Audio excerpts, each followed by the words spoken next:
अस्सलामुअलैकुम। Tally school के इस एजुकेशन प्रोग्राम में खुश आमदीद। ये प्रोग्राम टीवी पर हुकूमत पाकिस्तान और सबक फाउंडेशन की शिराकत से पेश किया जा रहा है। इसके लेसन्स पाकिस्तान के तमाम तालीमी बोर्ड्स बशमूल कैम्ब्रिज के सिलेबस के मुताबिक तैयार किए गए हैं, जिसमें एजुकेशनल कंटेंट सबक फाउंडेशन प्रोवाइड कर रही है। सबक फाउंडेशन की वेबसाइट सबक.pk पर केजी से 12वीं जमात तक वीडियोस और प्रैक्टिस टेस्ट बिल्कुल मुफ्त दस्तयाब हैं। कंप्यूटर साइंस के इस लेसन में हम types of operating system with respect to users पढ़ेंगे। ये टॉपिक फेडरल केपी के बलूचिस्तान की क्लास 12 के चैप्टर नंबर 1 में आता है, जबकि पंजाब और सिंध की फर्स्ट ईयर की क्लास चैप्टर नंबर 7 में आता है। इस टॉपिक पे स्टूडेंट वीडियोस देखने के बाद सीख पाएंगे डिस्ट्रीब्यूटेड ऑपरेटिंग सिस्टम, और इसके अलावा सिंगल यूजर ऑपरेटिंग सिस्टम क्या होता है और मल्टी यूजर ऑपरेटिंग सिस्टम क्या होता है, इसके बारे में जानेंगे। आज के लेसन और इससे मुंसलिक तमाम वीडियो लेक्चर्स को घर बैठ के देखने के लिए आप सबक.pk की वेबसाइट पे जा सकते हैं और वहां फ्री वीडियो लेक्चर्स के साथ साथ प्रैक्टिस टेस्ट भी मौजूद हैं, जिन्हें देखकर आप अपने कॉन्सेप्ट्स को पुख्ता कर सकते हैं और इम्तिहानात में ट्यूशन लिए बगैर शानदार नंबर हासिल कर सकते हैं। ये सब कुछ सबक.pk की वेबसाइट पर बिल्कुल मुफ्त दस्तयाब है। हेलो स्टूडेंट्स, हमारी आज की वीडियो का टॉपिक है distributed operating systems. Distributed operating systems हमारे पास ऐसे ऑपरेटिंग सिस्टम होते हैं जो हमें डिस्ट्रीब्यूटेड एप्लीकेशंस यानी डिस्ट्रीब्यूटेड प्रोग्राम्स चलाने की इजाज़त देते हैं। डिस्ट्रीब्यूटेड एप्लीकेशन या डिस्ट्रीब्यूटेड प्रोग्राम से हमारी मुराद ऐसी एप्लीकेशन या ऐसा हमारा सॉफ्टवेयर है जो हम मल्टीपल कंप्यूटर्स पर चला सकते हैं, और उन मल्टीपल कंप्यूटर्स को हमने लिंक किया होता है कम्युनिकेशन लाइंस की मदद से। तो फॉर एग्जाम्पल हमारे पास कोई एक हमारा प्रोग्राम था या हमारी कोई एक एप्लीकेशन थी जो हमने कोई एक स्पेसिफिक गोल या टास्क के लिए बनाई थी, यानी कोई एक पर्टिकुलर यानी कोई एक खास काम उस प्रोग्राम ने हमें करके देना था। अब ये जो काम है ये काफ़ी हम लोग सपोज कर लेते हैं काफ़ी ही मुश्किल और काफ़ी ही हमारे पास एक ये बिग टास्क है, काफ़ी ही एक हमारे पास बड़ा काम है। तो और इसको कंप्लीट करने में हमें काफ़ी टाइम लग रहा है। तो हम लोग क्या करते हैं कि इस काम को हम लोग डिस्ट्रीब्यूटेड एप्लीकेशन में कन्वर्ट करते हैं और फिर उस डिस्ट्रीब्यूटेड एप्लीकेशन को मल्टीपल कंप्यूटर पे चला देते हैं। इस बात का ये मतलब है कि इस बड़े टास्क को हम लोग छोटे छोटे हिस्सों में डिवाइड करते हैं, यानी कि डिस्ट्रीब्यूटेड एप्लीकेशंस बनाते हैं और फिर उन छोटे छोटे टास्क को मुख्तलिफ कंप्यूटर्स पर रन कर देते हैं। जिस तरह के आप लोग यहाँ डायग्राम में देख सकते हैं, मेरे पास ये 3 कंप्यूटर्स मौजूद हैं और ये मेरे पास आपस में कनेक्टेड हैं लोकल एरिया नेटवर्क की मदद से। अब फॉर एग्जाम्पल मेरे पास यहाँ पर कोई अपना एक कंप्यूटर था जिसको मैं कहता हूँ C1, और उसके ऊपर मैंने ये कोई एक स्पेसिफिक प्रोग्राम रन करना था। जब मैं उसको छोटे छोटे हिस्सों में डिवाइड करूंगा तो मैं उसको इस लोकल एरिया नेटवर्क की मदद से इन कंप्यूटर्स पर डिवाइड कर दूंगा, यानी इन कंप्यूटर्स पर बांट दूंगा। यानी मेरा जो एक बड़ा एक बिग टास्क था उसका एक हिस्सा मेरे पास इस कंप्यूटर को दे दूंगा, एक इसको दे दूंगा और एक इसको दे दूंगा, और ये जो है मेरे पास एक साथ उस काम पे प्रोसेस करेंगे और मेरा जो काम होगा वो जल्द अज जल्द कंप्लीट हो जाएगा। यहाँ पर स्टूडेंट्स ऐसे सिस्टम्स जिसके ऊपर हम लोग डिस्ट्रीब्यूटेड एप्लीकेशंस को रन करते हैं, इनको हम लोग लूजली कपल्ड सिस्टम्स भी कहते हैं। ये लूजली कपल्ड सिस्टम जो है हमारे पास टाइटली कपल्ड सिस्टम से मुख्तलिफ होते हैं, चूंकि इनके दरमियान में हमारे पास कोई हार्डवेयर कनेक्शंस नहीं होते। जिस तरह के आपको याद होगा कि अगर हम लोग टाइटली कपल्ड सिस्टम्स की बात करें तो उसमें हमारे पास मल्टीपल प्रोसेसर्स होते हैं। फॉर एग्जांपल CPU 1 होता है और CPU 2 होता है, और ये दोनों प्रोसेसर जो होते हैं एक ही कंप्यूटर सिस्टम के अंदर होते हैं, और ये दोनों जो होते हैं सेम मेमोरी को शेयर करते हैं, सेम IO डिवाइसेस को शेयर करते हैं, यानी इनपुट आउटपुट डिवाइसेस को शेयर करते हैं। इनको हम लोग कहते थे टाइटली कपल्ड सिस्टम। लेकिन यहाँ पर ये जो डिस्ट्रीब्यूटेड सिस्टम है ये हमारे पास लूजली कपल्ड होते हैं, क्योंकि इसके दरमियान हमारे पास कोई हार्डवेयर कनेक्शन नहीं होता। यानी यहाँ पर जितने भी मेरे पास ये सिस्टम्स आप लोग देख सकते हैं डायग्राम में, इधर हर सिस्टम की अपनी एक लोकल मेमोरी होगी, अपनी उसकी आईओ डिवाइसेस होंगी, और ये जो तमाम इनके प्रोसेसर्स होंगे ये आपस में कम्युनिकेट करेंगे इन कम्युनिकेशन लाइंस की मदद से, जो कि एक लोकल एरिया नेटवर्क बना रही हैं। और जिस तरह के आपको याद होगा हमारी नेटवर्किंग वाली वीडियो से कि ये लोकल एरिया नेटवर्क जो है हमारे पास एक्सटर्नल इंटरफेसेस की मदद से बनता है। फॉर एग्जांपल हमारे पास ईथरनेट की वायर से हम लोग इनको कनेक्ट कर सकते थे, लेकिन यहां पर यह बात याद रखी जाए कि लूजली कपल्ड है। यानी इसकी एक अपनी रैम होगी, इसकी एक अपनी मेमोरी होगी, इसकी अपनी एक मेमोरी होगी और इसकी अपनी मेमोरी होगी, और सारे जो होंगे उस मेमोरी को आपस में शेयर तो कर सकते हैं इस नेटवर्क की मदद से, लेकिन ये नहीं है कि ये सारे एक ही मेमोरी के साथ कनेक्टेड हैं। तो ये होते हैं हमारे पास लूजली कपल्ड सिस्टम, और इन लूजली कपल्ड सिस्टम की मदद से हम लोग रिसोर्सेज को शेयर करते हैं, यानी शेयरिंग ऑफ रिसोर्सेज करते हैं। कंप्यूटेशनल कैपेसिटी, यानी हमारे पास एक कंप्यूटर कितनी ज़्यादा कंप्यूटेशन कर सकता है, कंप्यूटेशन से मुराद कितनी ज़्यादा वो वर्क परफॉर्म कर सकता है। और इसी तरह आईओ को शेयर करते हैं और फाइल्स को शेयर करते हैं। यहाँ पर शेयरिंग किस तरह होती है? इस तरह होती है कि जिस तरह हमने इस एक स्पेसिफिक टास्क को जो हमारा कंप्यूटर 1 रन कर रहा था उसको हमने डिवाइड कर दिया इन तमाम रिसोर्सेज के ऊपर। यानी हमने ये जो एक पूरा हमारे पास डिस्ट्रीब्यूटेड सिस्टम था, इस सिस्टम की रिसोर्सेज को हमने शेयर किया। यानी मेरा एक जो कंप्यूटर 1 का टास्क था उसका कुछ हिस्सा मैंने इधर रन किया, इसकी मेमोरी पर, इसकी कंप्यूटेशनल कैपेसिटी को मैंने यूज किया, यानी इसकी काम करने की कैपेसिटी को, ताकत को मैंने यूज किया, इसकी आईओ को यूज किया, इसकी फाइल्स को यूज किया। फिर अपने प्रोग्राम का कुछ हिस्सा मैंने इधर रन किया, फिर मैंने कुछ हिस्सा इधर रन किया, और ये इन तमाम को मैंने यूज किया, इन तमाम को मैंने शेयर किया अपने इस एक C1 के टास्क को कंप्लीट करने के लिए। तो यहां पर शेयरिंग से ये मुराद है। शेयरिंग हमारे पास जिस तरह आपको अभी मैंने यहां पर हम लोगों ने डिस्कस किया कि इस तरह भी होती है कि ये सारे कनेक्टेड ही एक ही मेमोरी से हों, कनेक्टेड ही कुछ पर्टिकुलर आईओ डिवाइसेस से हों, लेकिन यहां पर हमारे पास ये काम नहीं हो रहा, ये काम हमारे पास पैरेलल में हो रहा है। और इसको हमारे पास इस्तेमाल करने का बहुत फ़ायदा होता है। सबसे पहला तो जो फ़ायदा है वो ये है कि जिस तरह अभी हमने यहाँ एग्जाम्पल में देखा था, हमारा ये जो काम बहुत बड़ा था और काफ़ी मुश्किल था और जिसको सॉल्व करने में हमें काफ़ी टाइम लग रहा था, उसको जब हम इस डिस्ट्रीब्यूटेड सिस्टम पर चलाएंगे तो वो काफ़ी जल्दी हो जाएगा। यानी हमारी जो कंप्यूटेशन है वो हमारे पास स्पीड अप हो जाएगी, हमारा काम जो है वो ज़्यादा स्पीड से रन होना शुरू हो जाएगा। और बिल्कुल इसी तरह ये हमारे पास रिलायबिलिटी भी देता है हमें। रिलायबिलिटी से हमारी मुराद ये है कि अगर यहाँ पर हमारा एक सिस्टम फेल हो भी जाए, कोई हमारा इस सिस्टम में खराबी आ जाए या ये फेल हो जाए हमारे पास, तो फिर भी हमारे पास इस डिस्ट्रीब्यूटेड सिस्टम में आप लोग देख सकते हैं कि ये 2 सिस्टम्स और मौजूद हैं जिनके ऊपर हम लोग अपने काम को डिवाइड कर सकते हैं। तो ये हमारे पास रिलायबल भी होता है कि अगर हमारा एक सिस्टम फेल हो जाए तो हम बाकियों को इस्तेमाल कर लें।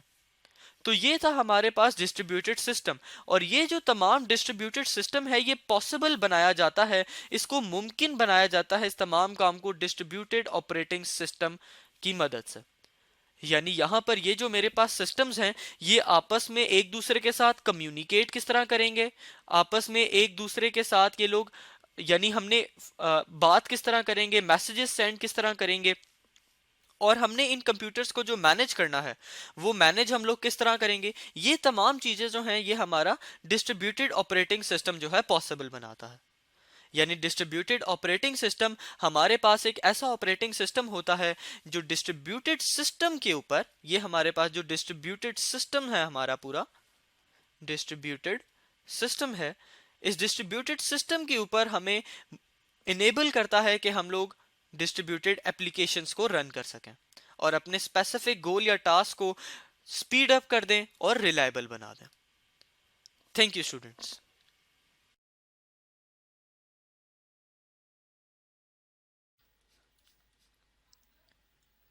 हेलो स्टूडेंट्स, हमारी आज की वीडियो का टॉपिक है single user and multi user operating system.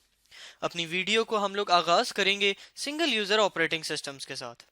Single user operating system, जिस तरह के इसके नाम से जाहिर है, ऐसे सिस्टम्स पर रन करते हैं जिनको एक वक्त में सिर्फ एक ही यूजर इस्तेमाल कर सकता है।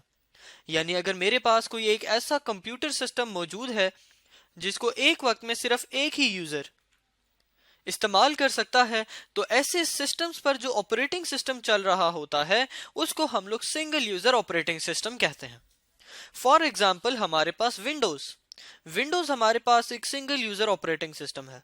और आप लोगों को जिस तरह मालूम होगा कि हमारे घरों में मोस्टली जो नॉर्मल डेस्कटॉप पीसीज मौजूद होते हैं, या हमारे मोबाइल फोन्स हो गए, इसके अलावा हमारे लैपटॉप्स हो गए, ये तमाम जो हैं हमारे पास सिंगल यूजर सिस्टम्स होते हैं और इनके ऊपर सिंगल यूजर ऑपरेटिंग सिस्टम ही चल रहा होता है।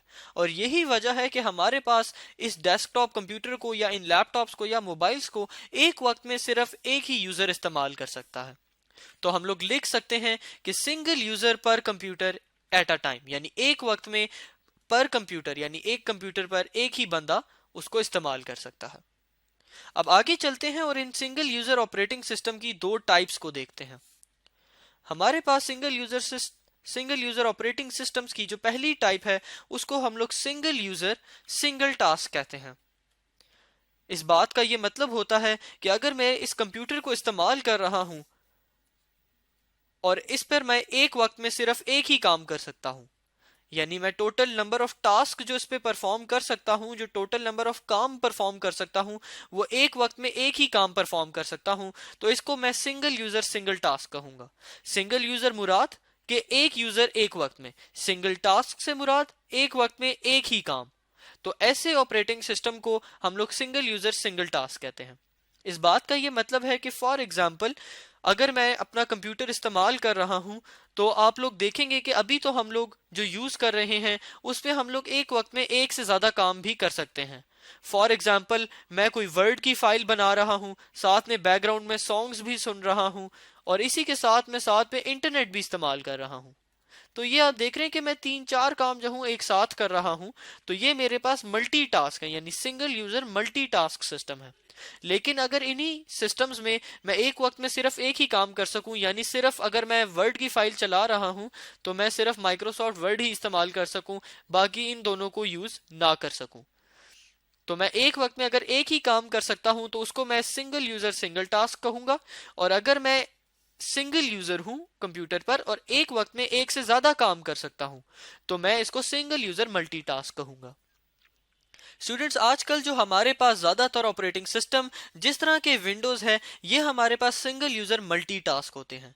जिस तरह आपने देखा भी होगा अपने घर के कंप्यूटर पर कि हम लोग एक वक्त में एक से ज्यादा काम कर सकते हैं, तो ये सिंगल यूजर मल्टीटास्क होते हैं। सिंगल यूजर सिंगल टास्क हमारे पास पुराने जमाने में जो ऑपरेटिंग सिस्टम होते थे, जब हमारे पास साइंस ने इतनी तरक्की नहीं की थी, तो तब इस्तेमाल किए जाते थे। लेकिन अब कंप्यूटर्स हमारे पास इतने फास्ट और इतने बेहतर हो चुके हैं कि हम लोग एक वक्त में एक से ज्यादा काम उन पर कर सकते हैं। अब आगे चलते हैं स्टूडेंट्स और मल्टी यूजर ऑपरेटिंग सिस्टम्स को समझने की कोशिश करते हैं।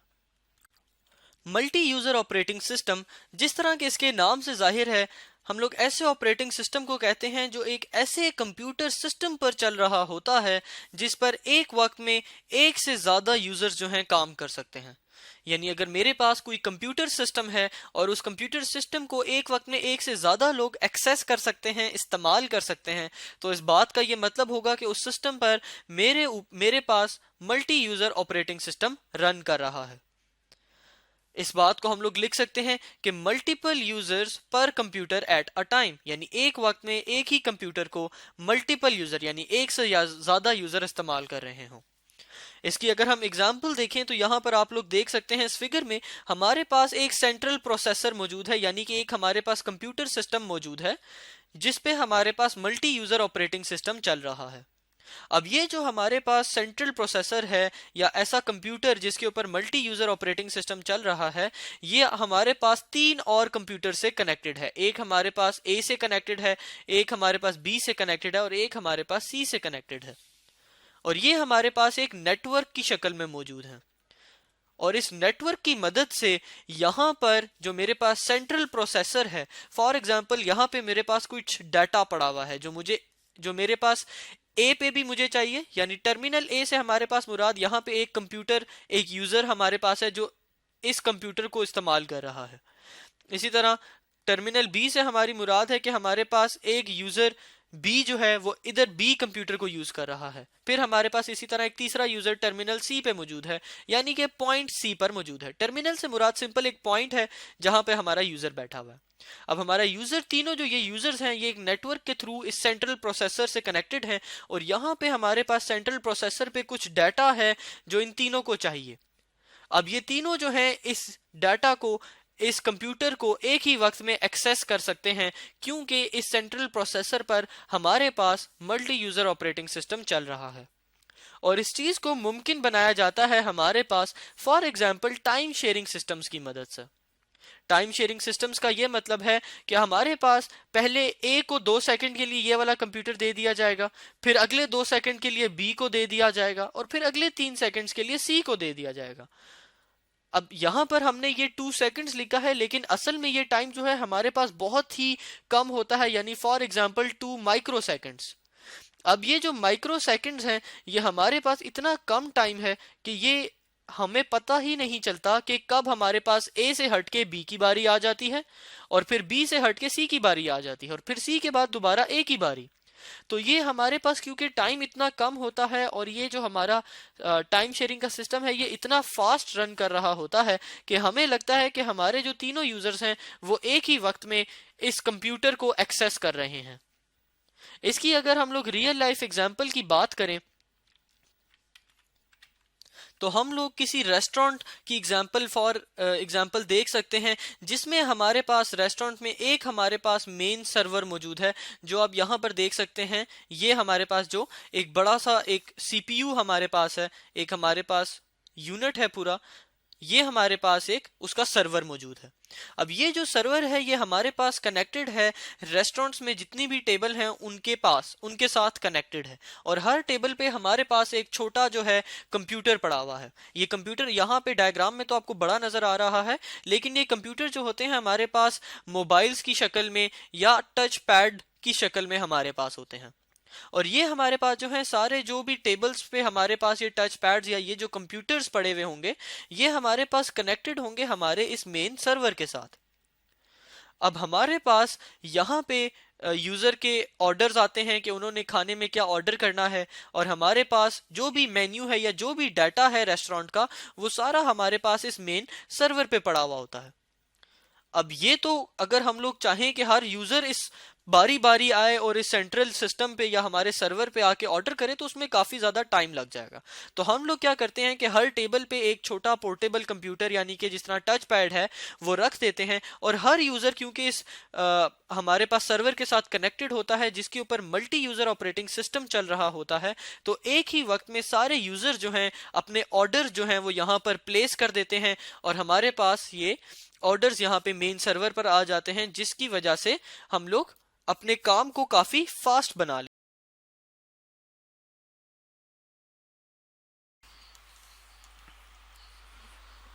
इस वीडियो में हम जानेंगे कि बैच प्रोसेसिंग ऑपरेटिंग सिस्टम किसे कहा जाता है। बैच प्रोसेसिंग ऑपरेटिंग सिस्टम वो ऑपरेटिंग सिस्टम है जिसके अंदर हमारे पास कुछ यूज़र्स होते हैं, और वो यूज़र्स जो हैं वो कोई टास्क जो करते हैं वो ऑपरेटिंग सिस्टम उसका एक बैच क्रिएट करता है, और जब वो बैच मुकम्मल हो जाता है उसके बाद वो बैच भेज दिया जाता है सीपीयू को, और सीपीयू एक ही वक्त में उस पूरे बैच को प्रोसेस करता है। इसकी एग्जांपल हम देख लेते हैं।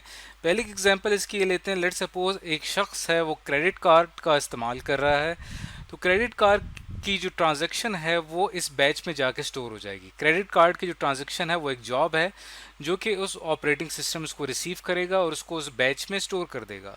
उसके बाद उस क्रेडिट कार्ड की जो अगली ट्रांजैक्शन होगी उस यूज़र की, वो उसकी अलहदा से जॉब होगी, और वो भी ऑपरेटिंग सिस्टम इस तरह से जॉब्स कलेक्ट करता रहेगा। जितने भी क्रेडिट कार्ड की ट्रांजैक्शंस होती रहेंगी वो उस बैच में इकट्ठी होती रहेंगी, और एक वक्त आएगा कि वो बैच कंप्लीट हो जाएगा। मंथ के आखिर में उस बैच की प्रोसेसिंग जो है वो सीपीयू मुकम्मल कर लेगा। इसी तरह इसकी एक और एग्जांपल लेते हैं। लेट्स सपोज अगर हमने स्टूडेंट के एग्जामिनेशन रिपोर्ट कार्ड तैयार करने हैं, तो वो हम बारी बारी एक स्टूडेंट की इंफॉर्मेशन ऑपरेटिंग सिस्टम के ज़रिए देते जाएंगे, और ऑपरेटिंग सिस्टम उस स्टूडेंट का एक बैच क्रिएट करेगा। जितने भी स्टूडेंट्स आते जाएंगे वो तमाम के तमाम बैच में इकट्ठे होते जाएंगे। एक वक्त आएगा कि बैच मुकम्मल हो जाएगा और उस बैच के मुकम्मल होने के बाद सीपीयू जो है उस बैच को एक ही वक्त में प्रोसेस करेगा और हमें रिजल्ट फराहम करेगा। तो बैच प्रोसेसिंग ऑपरेटिंग सिस्टम का फ़ायदा ये है कि इसके अंदर बैचेस बनते हैं जिसकी वजह से ओवरऑल सीपीयू की एफिशिएंसी बढ़ जाती है और हमारे लिए रिजल्ट्स जो हैं वो ज़्यादा बेहतर तरीके से सामने आते हैं। तो इस वीडियो में हमने ये जाना कि बैच ऑपरेटिंग सिस्टम किसे कहा जाता है, बैच प्रोसेसिंग ऑपरेटिंग सिस्टम किसे कहते हैं।